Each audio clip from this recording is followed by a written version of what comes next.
लिखो जालोर दुर्ग। जालोर दुर्ग।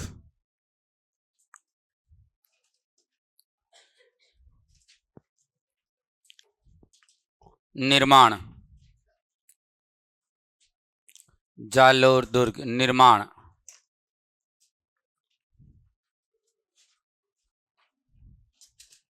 प्रतिहार शासक नागभट्ट प्रथम द्वारा।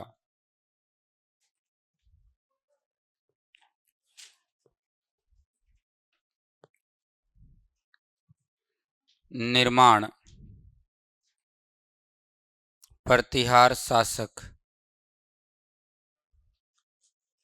प्रतिहार शासक नागभट्ट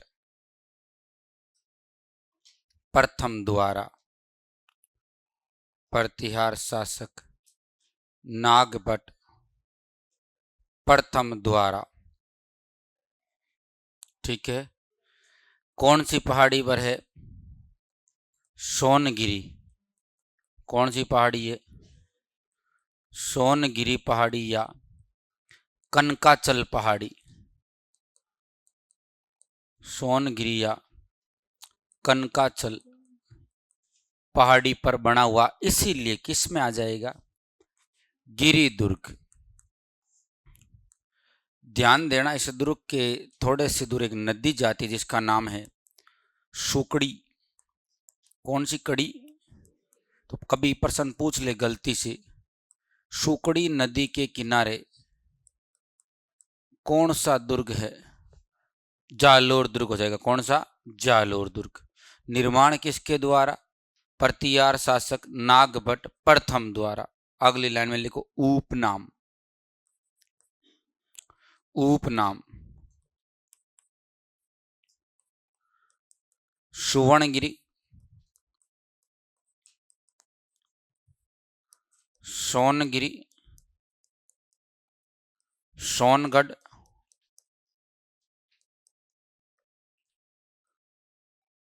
कनकाचल दुर्ग, ये सारे इसके उपनाम मिलते हैं। कनकाचल दुर्ग।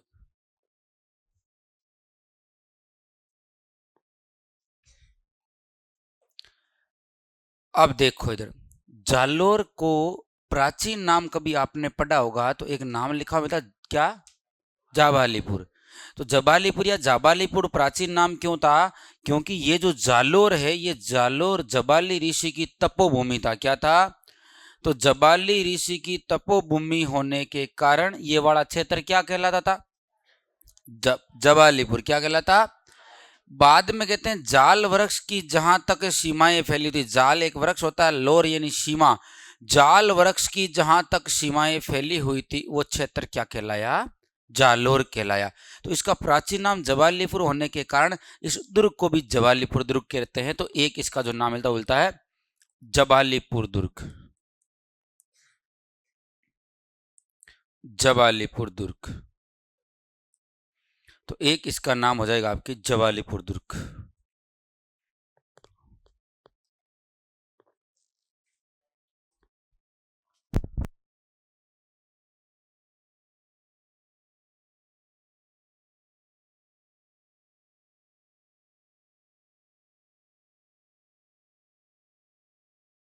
हाँ, एक बार देखो भाई, रिपीट कर देते हैं। कौन सा दुर्ग स्टार्ट किया आज की क्लास में हमने? कौन सी पहाड़ी पर है? या फिर कनकाचल पहाड़ी पर होने के कारण क्या कहते हैं? कौन सी नदी के किनारे? उपनाम में नंबर 1, 2, 3, 4 और 5। निर्माण किसके द्वारा? प्रतिहार शासक नागभट्ट प्रथम द्वारा। अगली लाइन में लिखिए पुणे निर्माण। पुणे निर्माण। पुणे निर्माण। और पुणे निर्माण में लिखना धारावर्ष परमार द्वारा। पुणे निर्माण किसके द्वारा करवाया गया है? तो पुणे निर्माण धारावर्ष परमार द्वारा करवाया गया है। धारावर्ष परमार द्वारा। ठीक है। नेक्स्ट, परकोटे का निर्माण। परकोटे का निर्माण समर सिंह द्वारा।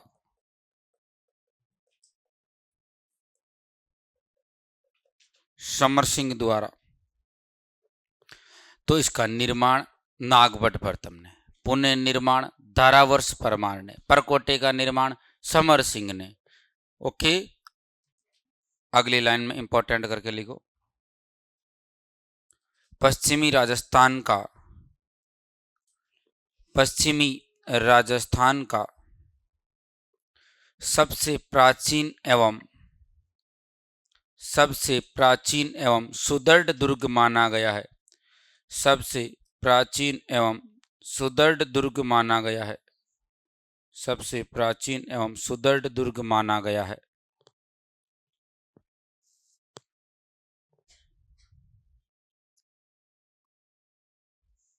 ओके, और नेक्स्ट लाइन लिखो। गुजरात एवं मारवाड़ की सीमा पर स्थित दुर्ग।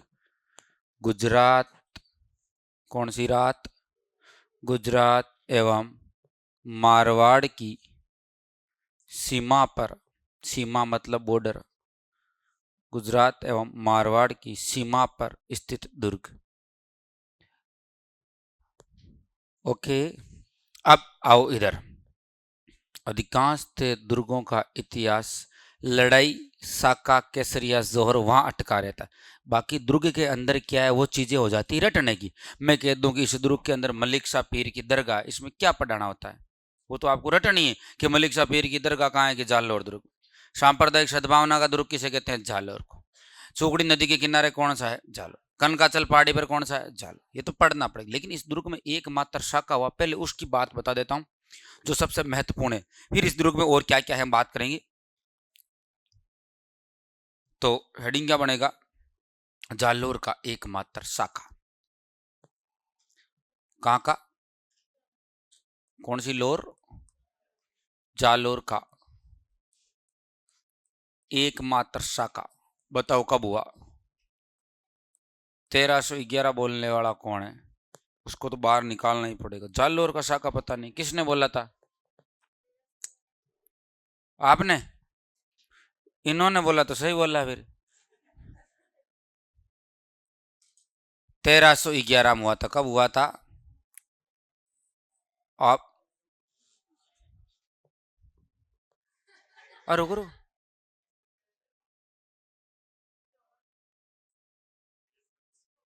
क्या है? क्या संस्कृत ऐसे पढ़ते क्या? वाह यार, ये तो मैं पढ़ूंगा आज के बाद है। हाँ, मैं सोचा मेरे अलावा यहाँ गीत गाने वाला कौन आ गया है। इश्क मोहब्बत में खूब लड़ाओ लाड, फिर भी अगली ने माने तो धक्को देर बार काट। तो मैं सोचू इनको कौन आ गया धक्को देर बार काटा, चला भी ना पा। एक कोई बात नहीं, गुरुजी तो दूसरा वाला गा रहे हैं, अपन भी गाएंगे आज गीत। मस्त था ना? अभी अभी बनाया मैंने, ताजा ताजा एकदम गर्मा गर्म परोसा आपके सामने। चलिए इधर आइए। बस आपके चेहरे पे मुस्कान होनी चाहिए, मेरे तो कोई बात नहीं, जो दर्द है मैं छुपा लूंगा। तुम हंसते रहो बस। रब हंसता हुआ रखे तुमको। आक्रमणकारी कौन था? देखो इस साके को ध्यान से समझ लेना। आक्रमणकारी कौन था? अलाउद्दीन खिलजी। ये इस आवाज वैसे सर की आ रही है, वो लड़की याद आती है ना। तो मैंने सोचा इतने अलाउद्दीन खिलजी। गुरुजी का उठावना होने वाला तो विदाई की बात कर रहा है। सेनापति कौन था? कलवाड़ा। कमालुद्दीन गुर्ग। मेरे को यही आंसर इस पर क्लास एक बार मैंने दिया था। मैं छोटा था तब छठी क्लास में, गुरुजी ने पूछा न्यूटन का नियम किसे कहते हैं, ऐसा कुछ पूछा था। मैंने कहा सर पूरा तो याद नहीं, लास्ट की एक आध लाइन याद है। गुरुजी को पता था कि इसको कुछ याद नहीं हो सकता है, जब से गया भी था क्लास में यही है। कल तू तो एक लाइन सुना तो मैं मान जाऊंगा। मैंने कहा इसे ही न्यूटन का नियम कहते हैं। ये लास्ट लाइन याद थी मेरे को। गुरुजन का आ जाए इधर। फिर आराम से 15-20 मिनट तक बढ़िया मान सम्मान करा मेरा, और मेरे को योगासन में वो मुर्गासन करवाया। तो सजा थोड़ी थी, तो आसन करवाते थे गुरुजी अपने। तो कमालुद्दीन गुर्ग हो गया। अब यहाँ पर विश्वासघाती कौन था? हैं? विश्वासघाती दहिया राजपूत बीका कौन था? कंडीशन क्या निकल कर आई यहां पर देखिए। जौहर केसरिया क्या हुआ था आपके यहां पर? तो सबसे पहले तो किसके नेतृत्व में? वेरी वेरी इंपॉर्टेंट, कान्नड़ देव। किसके नेतृत्व में? आवाज नहीं, कान्नड़ देव चौहान की नेतृत्व में क्या हुआ था? और रानी जैतल दे के नेतृत्व में, जैतल दे के नेतृत्व में जौहर नहीं, जौहर, जौहर नहीं, जिन महिलाओं ने अपने सतीत्व और चरित्र की रक्षा के लिए अग्नि में प्रवेश कर दिया था उसे जौहर कहते थे। और जब केसरिया और जौहर दोनों हो गया तो उसे क्या कहते हैं? क्या वीर सतरानी महिलाएं रही होगी जिन्होंने हंसते हंसते अग्नि में प्रवेश करके अपने प्राणों की आहुति दे दी थी। आजकल आपके दरवाजे में उंगली आ जाए तो 1 घंटे तक रोते नहीं रुकती है कि नहीं है? इधर देखो, ये कौन सा शाखा था? जालोर का एकमात्र शाखा।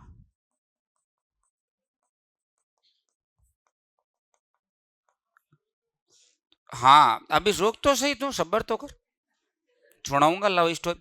जालोर का एकमात्र शाखा। जालोर पर तेरे भी बताया, ध्यान रखना। जालोर पर एक एक का अधिकार, किसका अधिकार हो गया? एक एक का अधिकार हो गया था। यहां पर बार बार नाम पूछा जाता, नाम बदलकर क्या रखा था? तो जालोर का नाम बदलकर रख दिया जलालाबाद। प्रशासक किसको बनाया था? कमालुद्दीन को। किसको बनाया प्रशासक? कमालुद्दीन गुर्क। ठीक है, अब सुनो इधर ध्यान से। जालोर का एकमात्र शाखा हुआ है, शाखा मतलब केसरिया जोर दोनों हुए होंगे। अब इसको ध्यान से समझ लेना। हमने कल सिवाना पढ़ा था। सिवाना पर अलाउद्दीन खिलजी ने आक्रमण कब किया था? क्यों किया था? जालोर दुर्ग की कुंजी कौन था? सिवाना। इसलिए सिवाना को 8 में जीत लिया। अब सिवाना को जब 8 में जीता तो अब यदि कुंजी उनके हाथ लग गई दुश्मनों के तो ये तय अब ताला वो खोल देंगे। लेकिन हुआ क्या था, जैसे ही 8 में जीता तो कान्नड़ देव को पता था अब आक्रमण होगा। ठीक है, लेकिन क्या आपको ये पता है कि इस अलाउद्दीन खिलजी ने आक्रमण क्यों करना चाह रहा था जालोर पर? भाई सिवाना पर तो इसलिए क्या कि जालोर को जीतना, लेकिन जालोर पर क्यों करना था? तो उसका कारण बताया जाता है 1305 की बात, ध्यान से समझना। कहते हैं कि 1305 में अलाउद्दीन खिलजी का एक सेनापति आक्रमण करने के लिए आता है जिसका नाम था क्यूम उल मुल्क मुल्तानी। क्या नाम था? तुम मत बोलना ना दिक्कत हो जाएगा यहाँ। क्यूम उल मुल्क मुल्तानी 1305 में वो आया। वो समझदार व्यक्ति था, उसको लगा लड़ाई झगड़ों में कुछ नहीं।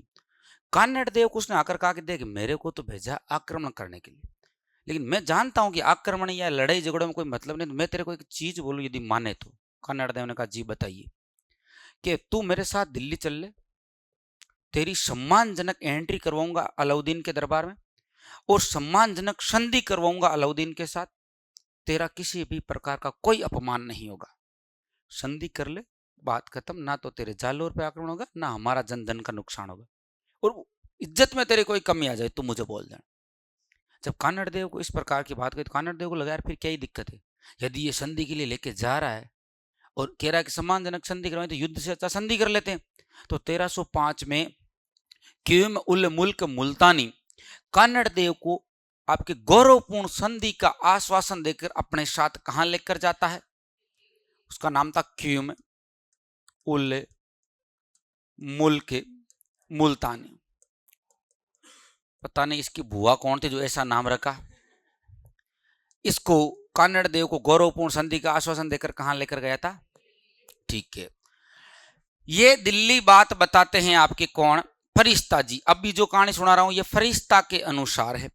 फरिश्ता कहता है कि दिल्ली गए कानड़ देव दिल्ली गए तो कानड़ देव को भी अलाउद्दीन के दरबार में बिठा दिया। इतने दिन तक अलाउद्दीन की अधीनता स्वीकार नहीं की थी कानड़ देव ने।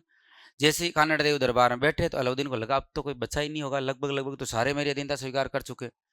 तो अलाउद्दीन अपने दरबार में कह दिया इस पूरे भारतवर्ष में ऐसा कोई हिंदू शासक नहीं है जो अलाउद्दीन खिलजी से टक्कर ले सके। कानड़ देव को लगा ये तो अपने को कह रहा सीधा सीधा, आज तो अपने आए हैं यहाँ पर, है तो अपने को ही कह रहा है। इसका मतलब अलाउद्दीन खिलजी ने फिर 2-3 मिनट फिर कह दिया अरे मेरा नाम अलाउद्दीन खिलजी से पूरे भारतवर्ष में ऐसा कोई हिंदू शासक नहीं है जो अलाउद्दीन खिलजी से टक्कर ले सके। कानड़ देव को लगा ये बात तो नहीं सुनी जा रही भाई। कानड़ देव खड़ा हुआ, दरबार में निकाली तलवार कि एक बार वापस बोलना। अलाउद्दीन खिलजी ने कहा इस पूरे हिंदुस्तान में ऐसा कोई शासक नहीं जो अलाउद्दीन खिलजी से टक्कर ले सके। कानड़ देव का एक बार और बोल के बता दे।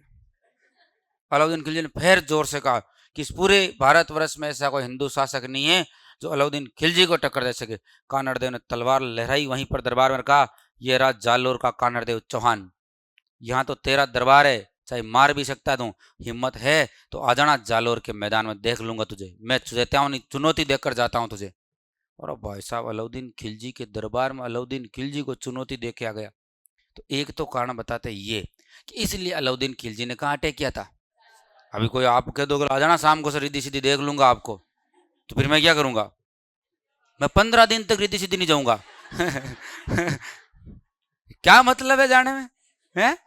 तो अलाउद्दीन खिलजी कैसे का? अलाउद्दीन खिलजी भाई साहब जालो। दूसरा कारण बताते हैं नैण सिंह। ये नैण सिंह बड़ा खतरनाक आदमी था। ये पता नहीं छोटी छोटी बातें सीसीटीवी वाले कहां से लाता था। दूसरा कारण नैण सिंह कहता है मोनो तो नैण सिंह के अंदर की बात तो सही है। 1305 में क्यूम उल मुल्क मुल्तानी आया, कानड़ देव को गौरवपूर्ण संधि का आश्वासन देकर अपने साथ दिल्ली लेके गया। मतलब यहां तक तो फरिश्ता के बराबर चल रहा है। लेकिन यह कहता कि कानड़ देव अकेला नहीं गया था दिल्ली, कानड़ देव का छोरा भी साथ में गया था, वीरम देव। कौन गया था? हाँ, सत्रियो जगत में जेले कुण रे वीरम री तलवार, इसके बारे में कहा जाता था। इतना गजब हैंडसम था वीरम देव, कई बताऊं तुम, शाम मेरे को देख लो तुम। इतना शानदार था कौन? वीरम देव। अब नैण सिंह जी यहां से बात में मोड़ ला रहे हैं कि वीरम देव साथ में गया। तो राजा के साथ में यदि सामंत, राजकुमार या कोई और सेनापति जाता ना तो उनके दरबार में बैठने के लिए राजा की यूं कुर्सियां लगी तो उनके पीछे लगा देते कुर्सियां, कि उनको बोलने का अधिकार तो है नहीं, वो तो ठीक है राजा के साथ आए तो बैठ जाओ।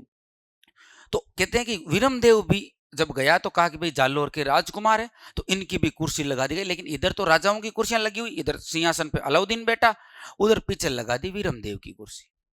दरबार चल रहा था, अलाउद्दीन खिलजी कुछ बोल रहे थे, सारे सामने राजा लोग बैठे सुन रहे थे। कहते उसी समय आपके वीरम देव के कोई फोन आ गया तो वीरम देव क्या करता पता है, समझदार था, तो दरबार से बाहर जाके बात करे, तुम्हारी तरह नहीं क्लास में उठा, हेलो क्लास में हूं, अरे तो मेरे को तो दिख रहे हो ना, तो मैं तुम्हें से 2.5-3 फीट ऊपर खड़ा हूं। ऐसी स्थिति हो जाए तो बाहर जाके बात कर लिया करो, और या फिर उसको बोलो कि 12-1 बजे तक क्लास में रहते हूं, समझा कर, बात कर लेंगे, हैं? तो वीरम देव फोन आया तो उसको लगा भाई दरबार में डिस्टर्बेंस नहीं हो, तो वीरम देव अपना मोबाइल लेके बाहर चला गया। बाहर बरामदे में जाके मोबाइल पे अपन कई बार बात करते इधर उधर टेलते ठेठ दूसरी वाली गली में चले जाते, पता ही नहीं रहता है ना। तो वो भी आपके इधर बरामदे में टेलते बात कर रहा था, तो किसी पिलर के पास सारा लेके खड़ा हो गया। कहते कि इसी दरबार के सामने अलाउद्दीन खिलजी की पुत्री थी शहजादी फिरोजा का बंगला था भाई। और फिरोजा भाई साहब ना धोकर बाल संवारते बालकुनी में, तू हॉस्टल वाली छत पे आके बाल सकोने कुड़े, तेरी यारी वाली आके मैनू यार सकोने कुड़े, मैनू एक दिन दे ली हॉस्टल वाला कमरा दे दो नी, मैनू यारा नाल उठे। अरे तो फिरोजा बाल बनाते बनाते जैसे बालकनी में एक सामने देखो, ये कौन खड़ा, इतना स्मार्ट भाई साहब। फिरोजा देखते, फिरोजा ने अपनी सहेली इधर रहो, ये कौन है पता करो। सहेलियां उससे भी 2 कदम आगे, सहेलियों ने पता किया तो किया, वीरम देव के नंबर और लेकर आ गई, और लाके फिरोजा को दिया, ले पकड़ 7737108432। और अब फिरोजा ने कहा भाई साहब तुम तो मेरे से ही कलाकार निकली। और फिरोजा ने नंबर सेव करके इधर से फिरोजा ने लिख दिया हाय वीरमदेव ने कहा who are you, I am Firoza daughter of Alauddin Khilji. Viramdev ने भेजा ओके।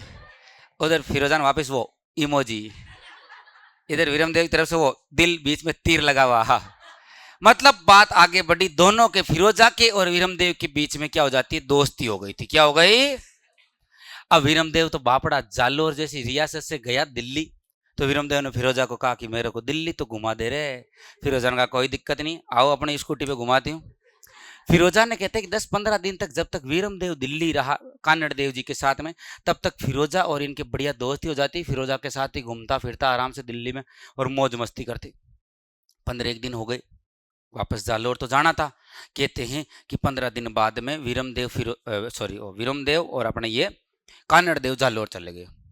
इधर भाई साहब फिरोजा का दिमाग खराब, तुझे ना देखूं तो चैन मुझे आता नहीं, एक तेरे सिवा कोई और मुझे बात। अब इधर फिरोजा पागल होके घूम रही है।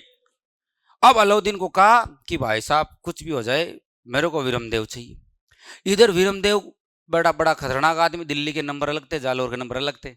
वहां जाते ही दिल्ली वाला फोन बंद करके पटक दिया, जालोर वाला फोन ऑन कर लिया। इधर से फिरोजा मैसेज लगाए भाई साहब व्हाट्सएप पे, voice call, video call, normal call, Insta, Facebook, सारे टेलीग्राम सारे सर्च कर लिए, कहीं पे भी वीरमदेव से संपर्क नहीं हो रहा।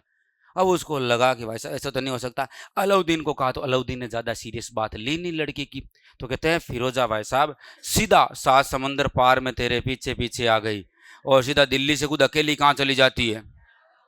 भाई साहब जालोर चली गई छोरी। कानड़ देव का दरबार लगा हुआ था, कानड़ देव अपने रियासत में अपने जनता की सुनवाई कर रहा था। इधर वीरमदेव बैठा था, इधर और मंत्री वगैरह बैठे थे, दरबार बढ़िया चल रहा था। पीछे से आवाज आई, राजा साहब दूसरों का न्याय बाद में करना, पहले खुद के घर का न्याय करो। कानड़ देव ने कहा ये कौन है रे, इधर आ गया बेटा आ गया, क्या हुआ? आगे आई फिरोजा, कौन है तू? देखी देखी तो लग रही है कि अलाउद्दीन खिलजी की पुत्री फिरोजा। उधर वीरमदेव घबरा रहा है और कहा हाँ बता बेटा तेरे क्या समस्या, तुम यहाँ कैसे हमारे दरबार में, कौन से घर के न्याय की बात कर रही है? कि मैं आपके पुत्र वीरमदेव से प्रेम करती हूँ, आपका पुत्र वीरमदेव भी मेरे से प्रेम करता है और हम विवाह करना चाहते हैं। वीरमदेव की तरफ देखा कानड़ देव ने,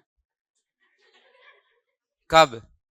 वीरमदेव ने कहा नहीं ऐसा कुछ नहीं है, ये तो फालतू गले पड़ रही है, मैं तो दिल्ली गया था आपको पता आपके साथ में। कानड़ देव ने कहा हाँ अच्छा पता है मेरे को, तो दिल्ली गया था तो वहां मेरा कोई दोस्त नहीं था, तो मैं तो इसके साथ दोस्ती कर ली और घूमते फिरते रही, तो बावड़ी सीरियस ले रही है।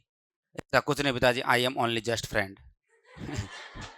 और तेरी इधर फिरोजा दिमाग खराब है, ये तो फ्रेंड बह गया और मैं तो शादी का प्रस्ताव लेकर आई हूँ। कानड़ देव ने फिरोजा को समझाई, देख बेटा ये जब ब्याह कर ही नहीं रहा तो मतलब क्या है। और वीरमदेव ने और कह दिया कि मामा लाजे भाटियार कुल लाजे चौहान, जो मैं परनू तुर्कणी तो पश्चिम उगे बान। मतलब यदि मैं इससे विवाह करूंगा, ये तो तुर्क है, इस तुर्कड़ी से विवाह करूंगा तो मामा लाजे भाटिया मेरा ननियाल भाटियों में वो लज्जित होगा, कुल लाजे चौहान मेरा खुद का कुल चौहान है वो लज्जित होगा, जो मैं परनू तुर्कणी तो पश्चिम उगे बान। यदि पश्चिम में सूर्य उदय होगा तो इससे ब्याह करूंगा, बाकी तो कोई चांस नहीं, पश्चिम में सूर्य उदय होगा नहीं। तो फिरोजा को लगा कि मेरा ब्याह भी होगा नहीं। अब भाई साहब यहाँ पर आपके कानड़ देव ने कहते थे ये ब्याह करना नहीं चाहता, जबरदस्ती ब्याह करोगे तो कोई मतलब नहीं है, लव मैरिज का ध्यान रख लेना, 2 साल बाद में परिणाम तुम्हारे सामने आ जाएंगे।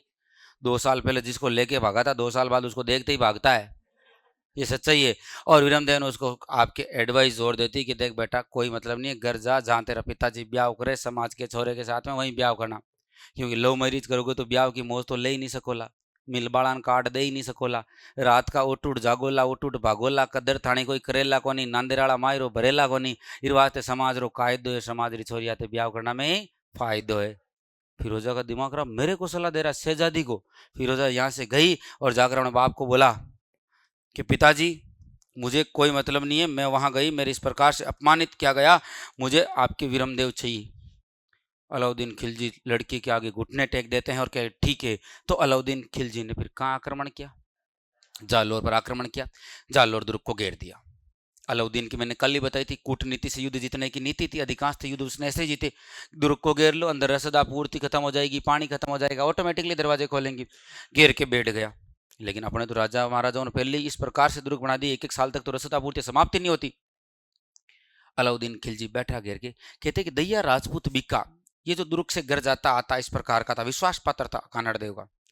ये भाई साहब दैया राजपूत बीका बाहर आया, और इस दैया राजपूत बीका ने बाहर आके और क्या कर दिया, दैया राजपूत बीका को कानड़ देव ने कहा था, सॉरी अलाउद्दीन ने, कि देख हमें तो यहाँ रहना नहीं, हम तो वीरम देव को लेने आए हैं, छोरी जिद कर रही है इसलिए, बाकी ये तेरे को ही पता है, हम तो यहाँ रहेंगे तो दिल्ली कौन रहेगा, तो तू हमारी थोड़ी सी सहायता कर दे। तो यदि तू हमारी थोड़ी सी सहायता कर देगा तो ये तय है, हम ये दुर्ग जीतते ही तेरे को सौंप देंगे। अब उसने दैया राजपूत बीकानेर का, देखो मैं सहायता तो कुछ नहीं कर सकता, लेकिन एक चीज बता सकता हूं, जब आपने शिवाणा को जीता था ना 8 में, तब कानड़ देव जी को पता था कि यहां पर युद्ध होने वाला है, तो कहते हैं कि कानड़ देव जी ने अपने इस दुर्ग की दीवारें ऊपर करवाने का कार्य किया था। लेकिन इतने में दीवार ऊपर होती, दीवार मजबूत होती, उससे पहले आप जालोर तक पहुंच चुके थे, तो दुर्ग का दीवार का जो एक भाग है, वो दीवार का एक भाग कच्चा ही रह गया। क्या रह गया है? कच्चा। लेकिन कानड़ देव ने उसको इस प्रकार से पेंट करवा के सेट कर दिया, किसी को पता नहीं कच्चा है, और जिन्होंने पेंट किया था उनको मरवा दिया है। अब ये तो जरूर है कि दुर्ग के चारों तरफ में से दीवार का एक भाग कच्चा है, लेकिन ये पता नहीं है कि किस साइड वाला है। बस ये जानकारी दे सकते हो। अलाउद्दीन कह रहे हैं बीका जी ये जानकारी तो बहुत है हमारे लिए। और अलाउद्दीन खिलजी ने अपने सैनिकों से कहा कि फटाफट से जाइए जालोर में, जिसके पास मिले, जितनी मिले, जितने पैसों में मिले, राई लेकर आ जाइए। राई, सरसों, ब्रेसिका जोन्सिया, राई लेकर आ जाइए। और राई लेकर आइए। गए सैनिक, किसी के पास 1 कट्टा मिल रहा है, ये पकड़ 5 लाख, किसी के पास 2 बोरी मिल रही है, ये पकड़ 50 लाख, ये पकड़ 2 करोड़, जितने में जिसने जितने मुंह फाड़ा उतना पैसा दे दिया, और राई लेकर आ गए पूरे जालोर में से लाकर, बड़े बड़े भाई साहब भगोनों में कलवा उसको पानी में करके राई को गीला। और अलाउद्दीन खिलजी ने कहा हाथों में लो और जालोर दुर्ग की दीवार पर चारों तरफ राई को फेंक दो, क्योंकि राई का जर्मिनेशन जल्दी होता है, अंकुरण जल्दी होता है। अलाउद्दीन ने कहा जिस साइड का भाग कच्चा होगा वहां पर राई उग कर बाहर आ जाएगी। कितना मस्त दिमाग लगाया था अलाउद्दीन खिलजी। भाई पक्का भाग होगा तो राई उगेगी नहीं, जो कच्चा भाग है वहां पर कच्चे भाग में जाकर राई जोर से फेंकेंगे, दाना चिपकेगा, पतला छोटा सा दाना होता है, चिपकेगा, और उसका जर्मिनेशन जल्दी होता है, वो तुरंत उग के बाहर आ जाएगा, हमें पता चलेगा यहाँ पर राई उगी, इसका मतलब ये वाला भाग कच्चा है। राई फेंक दी। अगले दिन तक राई थोड़ी थोड़ी उग के दिखने लगी, इतनी सारी राई चिपकी तो हरियाली की तरह नजर आने लगी। अलाउद्दीन खिलजी ने कहा यही बाग कच्चा है, सीधा अटैक करो और घुसो दुर्ग के अंदर। उधर दैया राजपूत बीका घर जाके और अपने कांसे के बर्तन में रोटियां खाते थे ये लोग, अपनी लुगाई के सामने कांसे के बर्तन रोटी खा रहा था। उसने कहा ये दैया राजपूत बीका ये आज लास्ट कांसे के बर्तन में रोटी खाएगा, कल से सोने चांदी के थाल होंगे, तो मुख्य पटरानी होगी। हीरादे ने कहा, इसकी रानी थी हीरादे, हीरादे ने कहा क्या करके आ गया, कि मैंने अलाउद्दीन खिलजी को दुर्ग के कच्चे भाग की जानकारी दे दी। अरे तेरी डाकी, विश्वासघात कर दिया रे तूने। कहते कि जैसे ही रोटी खाने के लिए नीचे झुका, सतरानी रानी हीरादे ने कहा ऐसे पति की आज जरूरत नहीं है जो अपनों के साथ विश्वासघात करे। नीचे झुकते ही गर्दन काट देगी, ले खा तू सोने की थाली में। और वो गर्दन लेकर बेचारी भागती है अलाउद्दीन कानड़ देव को बताने के लिए। जब तक देर हो चुकी थी, का वर्षा जब करसी सुखाने, जब करसी सूख गई तो वर्षा का कोई मतलब नहीं है।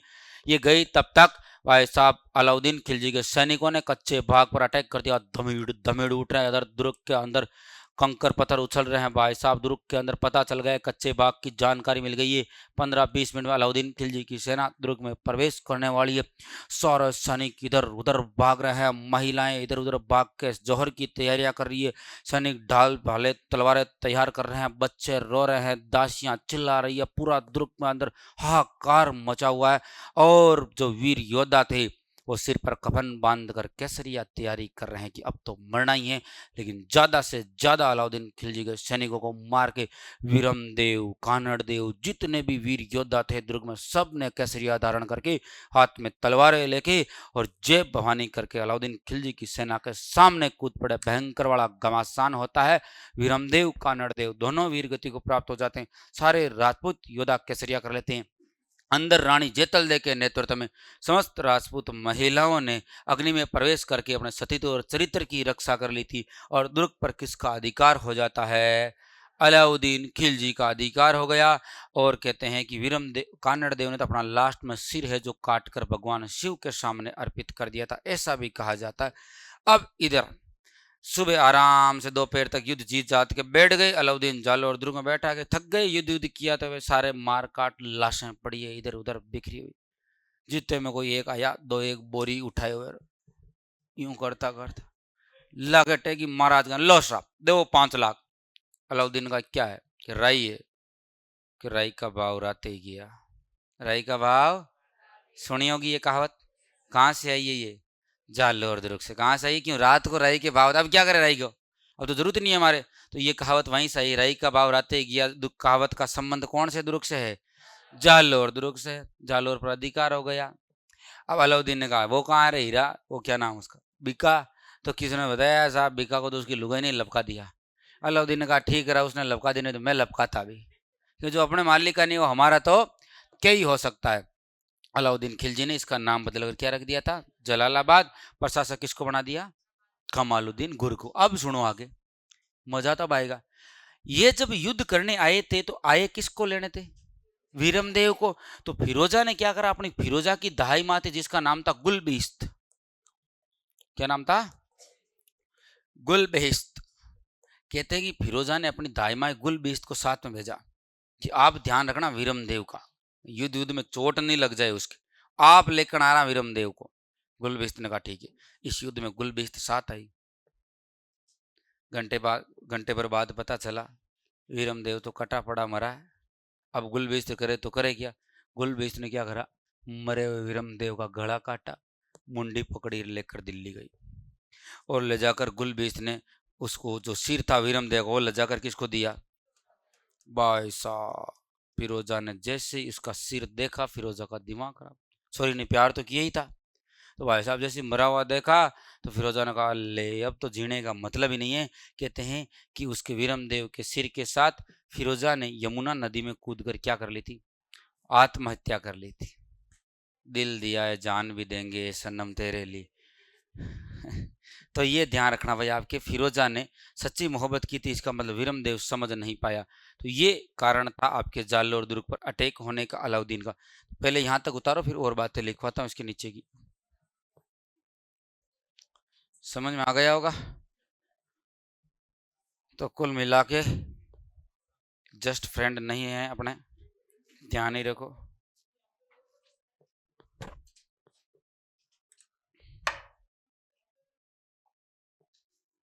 हम होते तो यहां नहीं होते।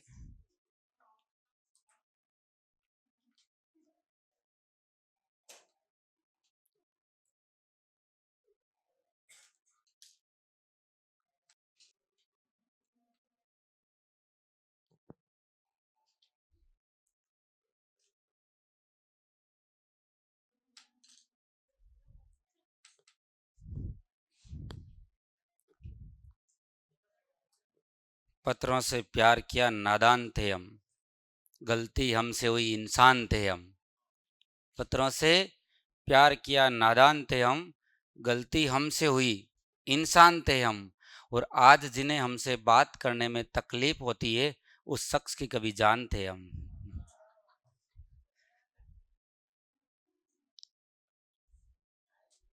वो गुरुजी आज मेरे को पूछना ही पड़ेगा, मुझे लग रहा है लुगाई से लड़के आए हैं। इतना कौन सा सवर पड़ा रहे हैं यार।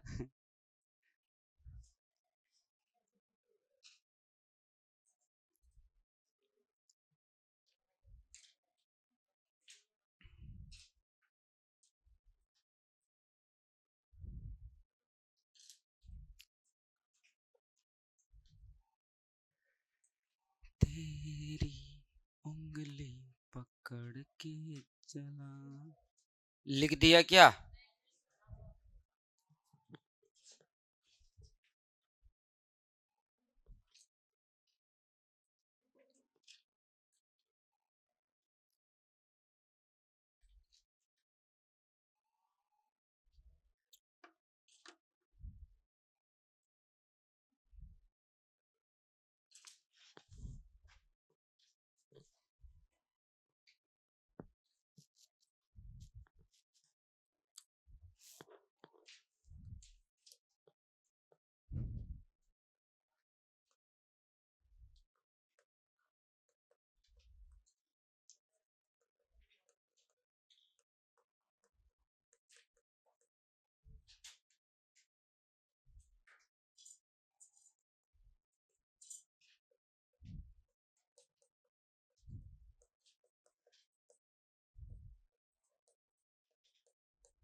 यहां तक आपने जलालाबाद का लिख लिया तो बताओ मुझे सबने।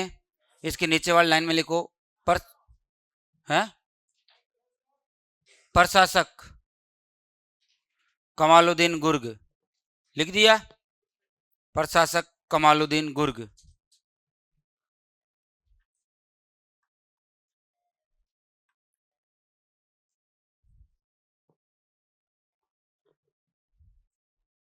नेक्स्ट लाइन लिखो, इस युद्ध की जानकारी, इस युद्ध की जानकारी, पोले नहीं लिखनी है, पोले मैं लिखवा दूंगा बाद में। इस युद्ध की जानकारी पद्मनाभ द्वारा रचित, पद्मनाभ द्वारा रचित, पद्मनाभ द्वारा रचित वीरमदेव सोनग्रारी वात,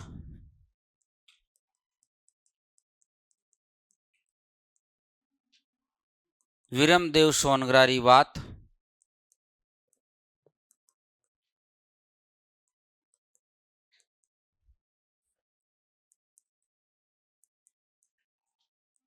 वीरमदेव सोनग्रारी वात एवं कान्हड़ देव प्रबंध से मिलती है, एवं कान्हड़ देव प्रबंध से मिलती है।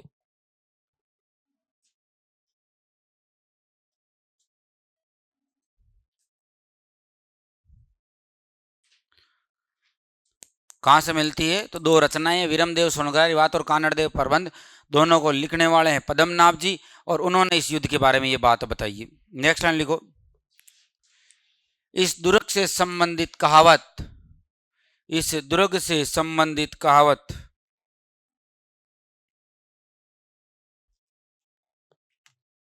और डैश लगा लेना, राई का भाव रात ही गया।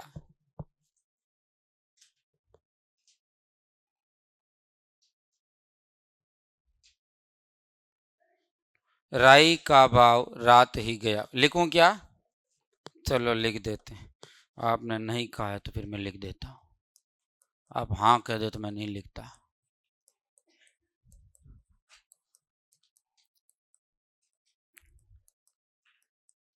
चलिए लिख दिया। नेक्स्ट लाइन लिखो, हसन निजामी ने कहा कि, हसन निजामी, देख लो बोर्ड पर, हसन निजामी, कौन सा जामी? हाँ, हसन निजामी ने कहा कि, कहा कि, कोमा लगाओ ऐसे, और लिखो, इस दुर्ग के दरवाजे, इस दुर्ग के दरवाजे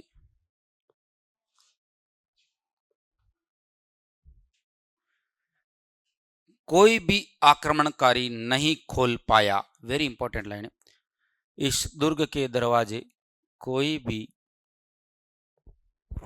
आक्रमणकारी नहीं खोल पाया।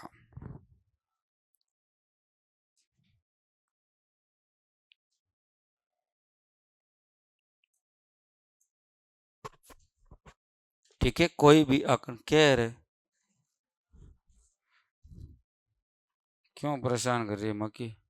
कोई भी आक्रमणकारी नहीं खोल पाया। ओके, लिखो, प्रमुख पोले, दरवाजे,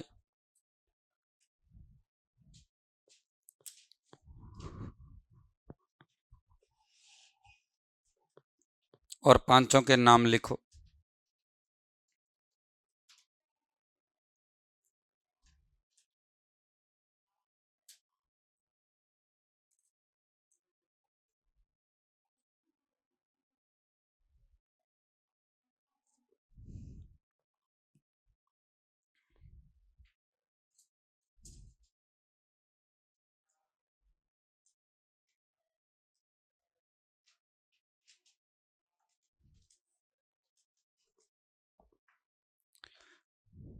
पांच नंबर पर लिखिए दिल्ली या लाल पोल, चौथे नंबर पर सीरे पोल,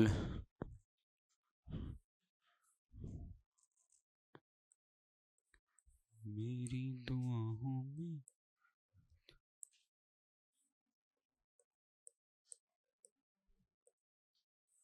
सिरे पोल।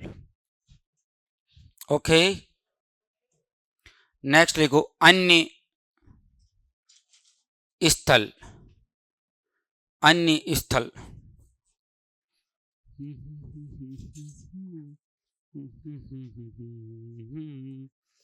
हर दर्द गम से।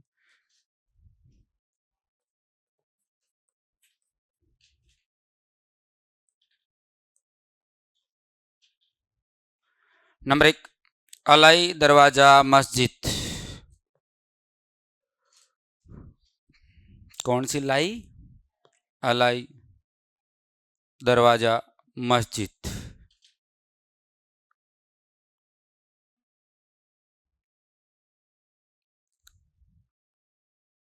नंबर 2 मलिक सा पीर की दरगाह,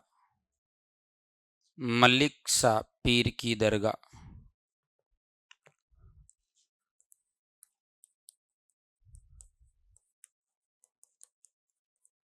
मलिक सा पीर की दरगाह। सा अम्मी सा का भाई, मलिक सा पीर की दरगाह।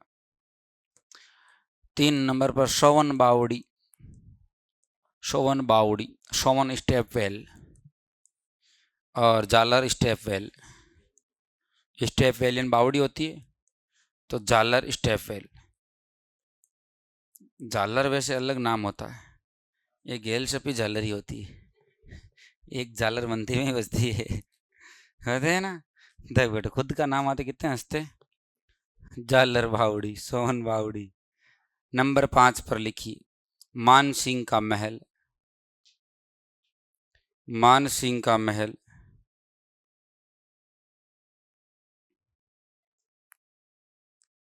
मान सिंह का महल। नेक्स्ट परमार कालीन कीर्ति स्तंभ, परमार कालीन कीर्ति स्तंभ।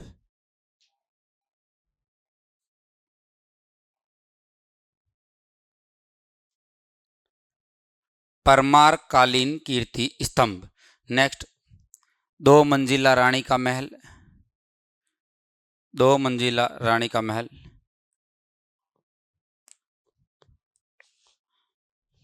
दो मंजिला रानी का महल। ओके, अब एक आपने जहां पर उपनाम लिखे थे ना, वहां पर एक महत्वपूर्ण उपनाम लिखना भूल गए अपन, तो यहां निकालो और लिखो सांप्रदायिक सद्भावना वाला दुर्ग।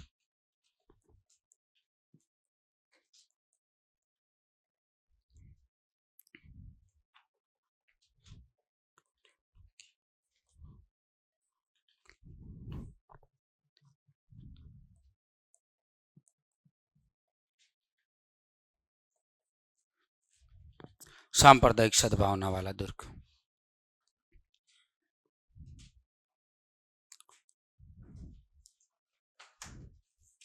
ओके, तो ये लगभग लगभग कौन सा दुर्ग हो गया अपने? जालोर। उसके बाद छोटे मोटे 2-4 दुर्ग अपन और पढ़ेंगे। कोई तकलीफ तो नहीं है? सही समझ में आ रहा? बढ़िया, आराम से चलिए।